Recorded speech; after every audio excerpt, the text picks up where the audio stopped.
This is Rules World Television. Welcome to News Top Up, the weekly recap of trending stories. I am Odishola Yanolua. Let's begin. Former head of state General Abdulsalam Abubakar has raised fresh concerns over Nigeria's security situation, calling for stronger collective efforts to restore peace and stability. He made the remarks on June 13, 2026, during activities marking his 84th birthday in Abuja, where discussions focused on national unity, democracy, and insecurity. Abubakar expressed worry over the continued impact of kidnapping, terrorism, and other criminal activities.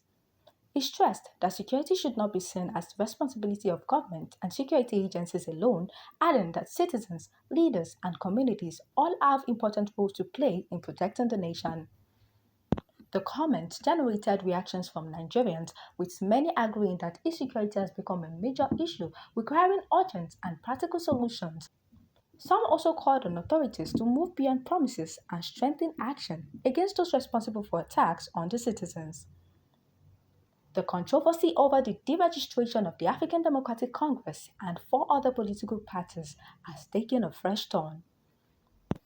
On June 18, 2026, the ADC Youth Wing petitioned the National Judicial Council demanding the removal of Justice Peter Lifu over the Federal High Court judgment that ordered INEC to deregister ADC, Action Alliance, Action People's Party, Accord Party, and Zenith Labour Party. The ADC youth, led by the national youth leader Balarabe Rufai, accused the judge of judicial misconduct, alleging that the ruling was delivered despite an earlier Court of Appeal order staying precedence in the matter. They asked the NJC to remove Justice Lifu from all ADC-related cases and also recommended his dismissal from the bench. Honorable Justice Peter Odo Lifu delivered a highly controversial ruling ordering the Independent National Electoral Commission, INEC, to deregister ADC and four other political parties. This judgment is not an honest legal error. It is a calculated, politically motivated act against or designed to shrink the democratic space in Nigeria and artificially consolidate a two-party monopoly. The legal distortion and judicial rascality tying Justice Lifu to this systemic compromise are staggering. Preparations are in top gear for Ekiti State Governorship election holding on Saturday, June 20, 2026, as the Independent National Electoral Commission confirms readiness for the exercise. INEC says voting will take place across the state's 16 local government areas, 177 wards, and 2,445 polling units, with over 1 million registered voters expected to participate. The Commission has confirmed the use of the BVAS system for accreditation and electronic transmission of results while warning against vote buying, violence, and actions that could disrupt the election.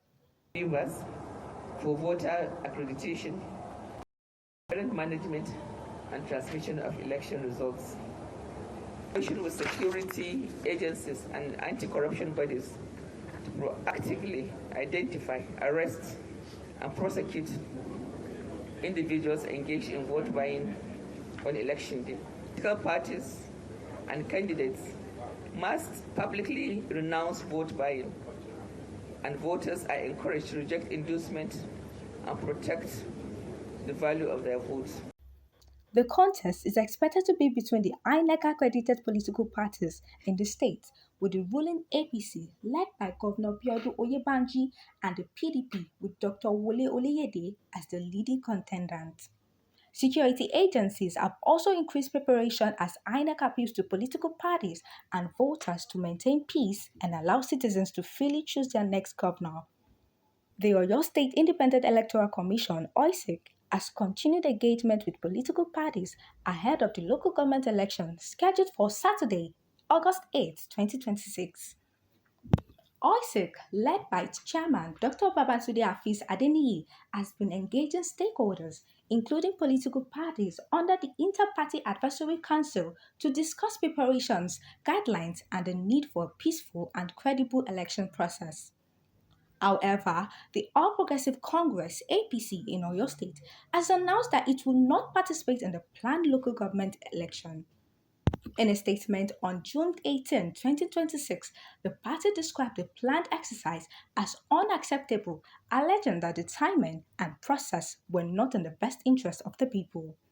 The party argued that conducting another local government election close to the end of the tenure of the current council leadership raised concerns, and it accused the state government of attempting to use the exercise for political advantage. Despite the withdrawal, OISIC said it will continue with preparations while other parties are expected to proceed with their primaries and candidate selection.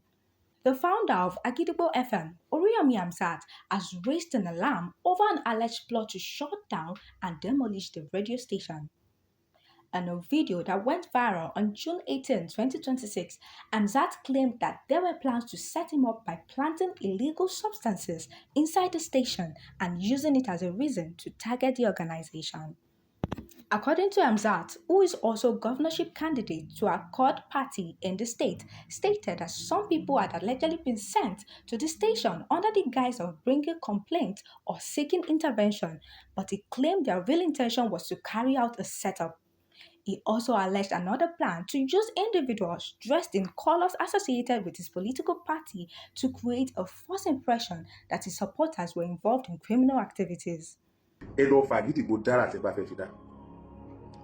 Gbogbo à ń kógun olóró sápò ṣe bí ẹni gbé kéèsì wá wọnú Àgídìgbò da ògùn olóró sílẹ̀. Èmi kì í mu sìgá, èmi kì í mu ọtí, omi ni èmi máa mu. Kódà ẹlẹ́rìndòdò bóyá láàrin ọdún occasionally bóyá mo lè mu díẹ̀ bẹ́ẹ̀. Èmi kì í mu sìgá, èmi kì í mu ọtí, èmi kì í fa nǹkan símú.